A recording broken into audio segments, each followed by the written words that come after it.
Boy, if Cooper Flag come in the league and he not killing, oh my God, they really gonna fire Nico Harrison. Cause if he's not killing the way that they expect him to kill, or they're not gonna develop him the way he's supposed to be developed or projected to be, just say goodbye. Say goodbye, Nico. Say goodbye.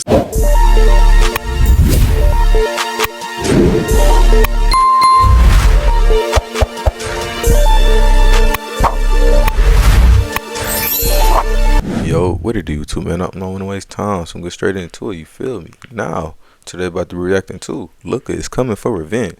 Now, Luka is probably one of my favorite point guard.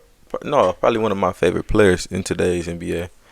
I say top 5, if not top 5, top 7. But no, let's see what they talking about.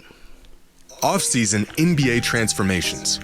Oh, I'm assuming. As empty as my they bad. I'm assuming he lost the weight that he got traded for. Inevitable. With every new season comes the barrage of new clips, videos, photos of players looking slimmer, players looking absolutely jacked, jump shots looking nicer, and fans getting hyped up on the idea of a new improved version of their favorite player. Fool me once, shame on you. Fool me twice, shame on the guy who showed me photos of shredded James Harden. Luka Doncic, the latest member of this offseason tradition, recently going through a transformation of his own. He's lost weight, overhauled his diet, put down the basketball altogether to focus on getting in peak physical form. The same exact routine we have grown all too familiar with. But this transformation feels different. It feels personal. It is 6 months ago, the Mavericks did the unthinkable by turning their backs on the future of their franchise. And they clowned that nigga. Boy, he dropping 50 first game. They gotta play on Christmas this year. Mavericks and Lakers, they gotta play, because ain't no way they traded him like that. In response, Luka isn't just getting into shape. He wants more than to just study film or work on his jump shot. He wants revenge. No, they probably gonna do Warriors. And today's video is brought to you by Current. Either way, it's gonna be a good game.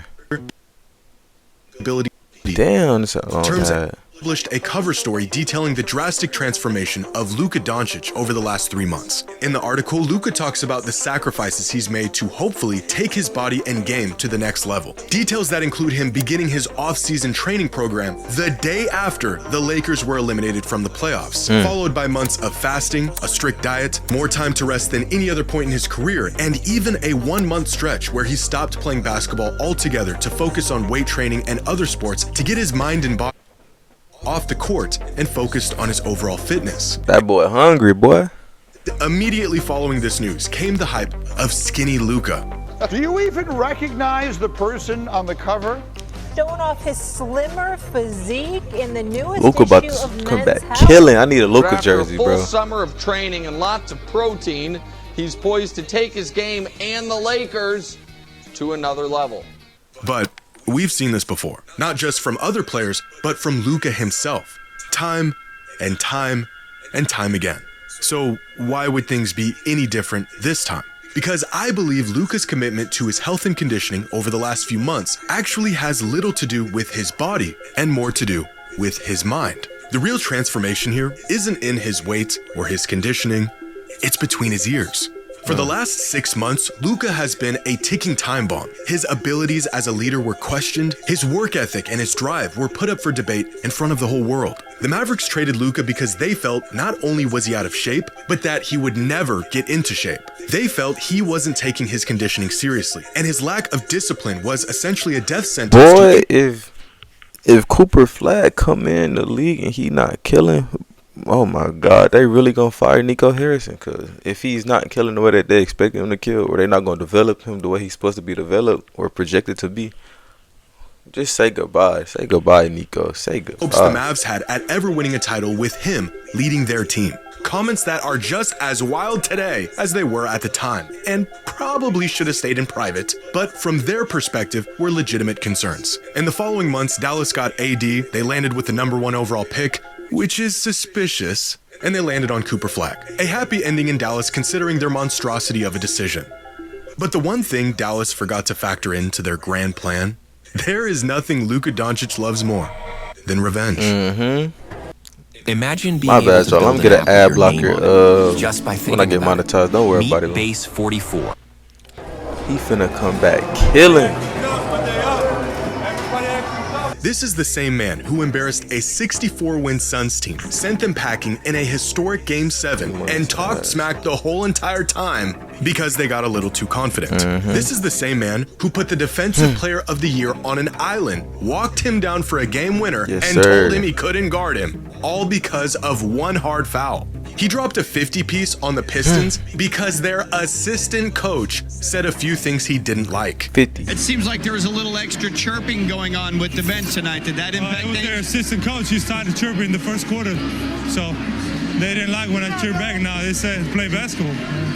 If they're going to chirp at me, I'm going to chirp back. I ain't scared. For every See, I love Luka Doncic confidence. I strive to be like him one day. I'm very confident. Don't get me wrong. I'm talking about you can talk the talk, but you can also walk the walk. Not too many people can do that shit. Like Dylan Brooks when he got put out by, was that Bron? Or was that Curry? One of the two. Probably both of the two. No, that was Bron. Yeah. Nigga can back up what the fuck he gonna say, cause straight like that. Love to see that. Every unsightly gesture comes a Luka masterclass as a result of the unfortunate soul who thought it was a good idea to cross him. You want to take a wild guess at who he scored the most points against last season? That's right. The man knows how to hold a grudge. This, my friends, is not a coincidence. And neither is Luka getting into the best shape of his life this offseason. After 7 years in the NBA and refusing to take his health and conditioning seriously, Luka literally did exactly what the Mavs said he would never do and got into the best shape of his life purely out of spite. Which leads me to believe this is not your typical offseason transformation. This is a man who is out for revenge, and like the greats that came before him, is prepared to not just change his game, but change his entire approach on the game. Back in 2011, after losing to Dallas in the finals, LeBron James was at a crossroads in his career. He was definitively the best player in the world by this point. His game looked sharp, it looked complete, he was better than ever. And yet, something was still clearly missing. And it was in the following offseason where he found that missing piece. He sought training from Akeem Olajuwon to expand his post game. He spent more time studying his decision-making on the court and finding ways to improve it. And of course, he transformed his body to handle the more inside-out game he would deploy in the following season. The transformation, although visible on the outside, was happening inside. How he saw the game, how he led his team, his resilience in tough moments, and the sacrifices he was willing to make in order to win. A transformation motivated by the shortcomings and criticism he had faced leading up to that point, and a shift in perspective that many all-time greats have had to face and overcome. Michael Jordan's moment came in the summer of 1990, after getting beat down by the Pistons, searching for an answer to get over the hump. Nigga found me like that, we fucking fighting. Especially in the open run. Think we not even get paid for this shit. Michael Jordan, he getting paid for that. Nigga, we're fighting, cuz. His answer came in the form of spending countless hours in the weight room, putting on 15 pounds in the offseason to handle the physicality teams throwing at him, and a newfound willingness to adapt his game to a new system and coach that knew it could work, but only if Michael bought into it. Kareem's moment came after a 7-year championship drought, where he had to embrace the idea of not just being a great player, but being a great leader. Man, I'm so sick the Bucks traded Kareem.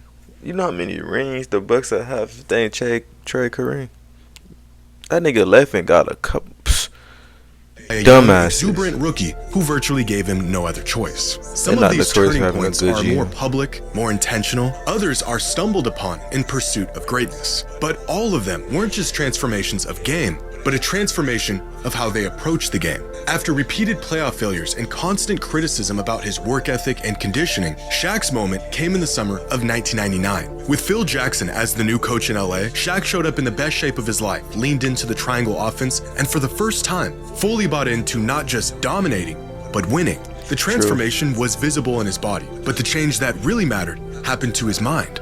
For Kobe, his moment came at rock bottom, with the departure of Shaq and missing the playoffs entirely in 2005. In the years that followed, he began to reshape not just his body, but his identity as a leader. A transformation that brought upon a completely new era in Kobe's career. As Kobe said at the time, his number changed, but the real shift happened in his mindset. He learned how to elevate teammates rather than just outscore opponents. See, you can be a great player. You can be a great player indeed. But if your team is shit, then you're shit. And Kobe understood that. So he picked his team up the best that he could. And they got some rings. Shit like that. gave Kobe the tools to lead his team in ways that never quite showed up in Paul the box Gasol. score. We're talking about All Paul of these Gasol, players, Metal War despite Peace. their game-breaking abilities and undeniable impact on the game, had to face the uncomfortable reality that if they wanted to win, something needed to change. A reality that Luka is facing at this moment in his career in more ways than one. Jokic, Giannis, Shea, Embiid, Tatum. What do all of these players have in common?